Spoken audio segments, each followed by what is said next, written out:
So today we're making a Yorkshire pudding wrap. I was thumbing through Instagram the other day and I come across a wrap, but instead of the traditional, flour tortilla or what have you, they used a Yorkshire pudding. So I researched a little bit more into it and I found that it was actually a kind of a fad or a trend about 4 years ago, but I also found a couple of recently made videos, so I thought I'd give my version a go. I didn't want to go with the whole roast dinner filling for my Yorkshire pudding. The first thing that came into my mind was a deeply flavoured kind of stew with meat in there that just falls apart. So I thought of the Austrian Gulasch. But instead of doing a traditional Austrian Gulasch, I tweaked it a little bit with some Christmassy spices, you could say, with some cinnamon, star anise, a little bit of clove in there, and a little bit less onion than what they used. So, hopefully it all works out. Okay, to start off with, I just got some fennel seeds in a dry pan, just toasting off. And once we finish toasting these off, we'll get the other spices in there. Okay, they've just been in there for about a minute and a half, and they're toasted off nicely. So I'm just going to get my mortar and pestle. I'm going to pour them straight into there. And while I'm grinding up the fennel and seeds, I'm going to toast off. I just got a cinnamon stick, some star anise, and a couple of cloves. I'm just going to give a little light toast to while I mash up my fennel seeds. I've ground up my fennel seed into a nice little powder there, and these are finished toasting. So we'll set these aside and then we'll get on with the next step. So I got my pot over a medium heat. I'm just going to add some fat to it. As my fat's melting down there, I'm going to add my onions. You want to cook these onions over a low-medium heat. Make sure you don't burn them, but you just want to cook them over a medium-low heat so they start to get a little bit of colour, but just keep your eye on it. Make sure nothing gets burnt. I've had my onions cooking away for about 5 minutes and they get nice and soft. So at this point, I'm going to add in my carrots and my celery. We're going to give these a good mix in, and then keeping it on the same medium-low heat, we're going to cook these off for about another 5 minutes, and then we'll come back.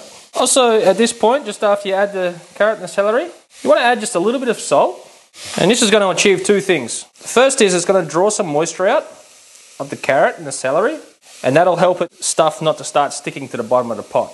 And secondly, you always want to, especially with a long braised dish like this, just add a little bit of salt, just little bits throughout the cook, so you get a good seasoning throughout. But you don't want to add too much at the start, because then by the time we're finished cooking, it's going to be over salted. So just little bits of salt throughout the cooking is just good.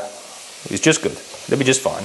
These have been cooking away for about another 5 minutes or so. Also, I just want to point out the size of the celery and the carrot that I've cut up. I am going to be adding some bigger chunks of carrot to this later, but for now, I want to fine dice on these carrots and celery because I want these to actually fully break down and become like a thickener agent in the sauce. Well, that's the plan anyway. Hopefully it works. Now I'm going to add some spice mix here. I've got some smoked paprika, some sweet paprika, some majoran and fennel. Now I'm just going to mix this in. I just want to toast off these dried herbs just for a couple of minutes here. So just keep it up to medium-low heat. And we'll cook this for about another minute and a half, and then we'll come back. It's been cooking these spices out for about a minute, 2 minutes there. And now we're going to add some wine. Now the amount of wine you add, I don't believe it should be done in mils or cups or whatever. It should be done on glasses. So, got a glass of wine here. That's a red wine. I'm just going to pour that in. Now the wine you use doesn't have to be crazy expensive, nor should it be dirt cheap and nasty. If anything did stick to the bottom, now's a chance to scoop it off. We'll scrape it off with a spoon. Now you want to let this cook out just for another minute or two, just so the alcohol evaporates, and then we'll come back. As you can see, it's just been bubbling away here for a couple of minutes. Now it looks like most of it is gone, which is kind of the case. The paprika and the other dried herbs would have sucked in some of that moisture, but the alcohol has evaporated off. So now I've got my meat. Now this is unseared meat. Now, if you really want to sear your meat off, I would do that the first step, but I believe, especially in this case, that unseared meat is the way to go. You can sear your meat off if you want to, but I'm not going to. I think that if it sears it, it won't suck in all that good flavour from the sauce we're trying to create here. You do you, but I'm not searing my meat off. After you got your meat all in there and all coated in the sauce, we're going to add some stock. Now, I'm just using some homemade chicken stock here. That's what I had. You could use some beef stock, some store-bought stock, or you could just use plain water, or you could just keep adding wine. It's completely up to you. But I think if you add just wine, it might be a little too much. Maybe a little bit more. Also, the amount of stock you're going to use is going to vary, because once you get this cooking away, if you're going to need to add some more liquid, you're going to need to add a little bit more stock. Or you could just add some water as you're cooking away there to make sure nothing gets too dry. But as always, I'll put the exact amounts of ingredients of everything that I used on the website, traditionalbutnot.com. Back to my spices that I toasted off before. Now I've got them in this little tea cooker thingy. You probably should be wrapping this up in some cheesecloth or something like that, but I don't have any. I have this. So we're just gonna go right in the middle of the pot, nestle this down in there, just like that. Once you get your spices in, we're gonna bring this up to a simmer, and we're gonna chuck a lid on, just like that, and we're gonna let it go away until the meat's completely fall apart. Keep your eye on it, come back every now and again and check on it. If you need to, add some more water or some more stock to make sure things aren't drying out. We'll come back when the meat's falling apart. The meat's been bubbling away here for about 2 hours. And I've just stirred it a couple of times. Still got plenty of liquid. So, I've gone ahead and cut these carrots into quarters. Got 2 of them here. So I'm just going to nestle them into the pot, get them all submerged under the liquid, and I'm going to let it continue to cook until the meat's falling apart. And these are cooked nice and tender. Alrighty, so we've been bubbling away here for about 3 hours now. Now I've already gone through and checked it all, and the meat is falling apart tender. So, also the carrots have cooked all the way through. So what we're going to do now is just remove those and put them on a plate, and then we'll get the spices out, and then we'll get it all seasoned up properly. Okay, so also we'll go ahead and get rid of the little spice basket here, and we're just going to go ahead and give this a little mix around, make sure everything's looking good. Alright, now looking at this, I think it's got pretty much the right consistency I'm looking for, because we're going to let this cool slightly, and as it cools it will thicken up a little bit more. So also at this point I want to add a little bit more salt to it, because I'm not going to be reducing this anymore. So just going to give it a little sprinkle around, and we'll get this mixed in, and then we'll taste it, and we'll adjust it as we see fit. So I've just gone ahead and I've put some salt in it, and I've tasted it. Now, as I tasted it, I just thought to myself, a tablespoon of dark soy sauce will just amp this up to another level. So that's what I'm going to do. So we'll add a tablespoon in, we'll mix this in, we'll taste again, and then we'll taste it again, and we'll see how it is. Okay, for the Yorkshire pudding batter, it's very simple. I've just got some all-purpose flour in there, and to that, I'm going to add some salt, going to add some milk, and some eggs. Alright, now what I'm going to do is whisk this up till there's no lumps. So you see I've got it whisked up. Now, I'd advise you do this in a big bowl, because when you whisk it, you want to incorporate lots of air into the whisk. So I've just whisked it so there's no more lumps there, and now I'm going to pour it back into this container here to let it rest while the oven preheats. Okay, to get the pan ready for the Yorkshire pudding, I'm going to use this baking dish here, and I'm just going to fill it with well, not fill it, but give a good glug of a high smoke point neutral oil. Doesn't have to be a neutral oil, it just has to be high smoke point.